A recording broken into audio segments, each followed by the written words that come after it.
face-off.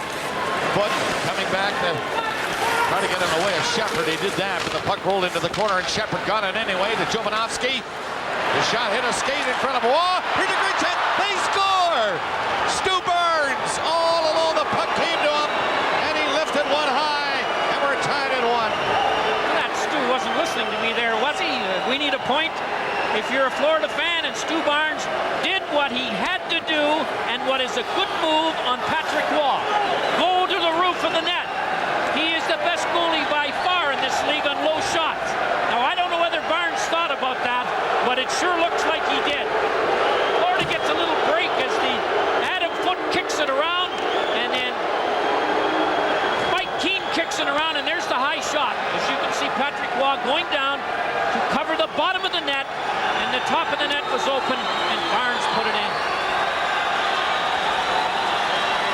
Well, he got right in front where he should go, and the puck came to him, and they tied the game.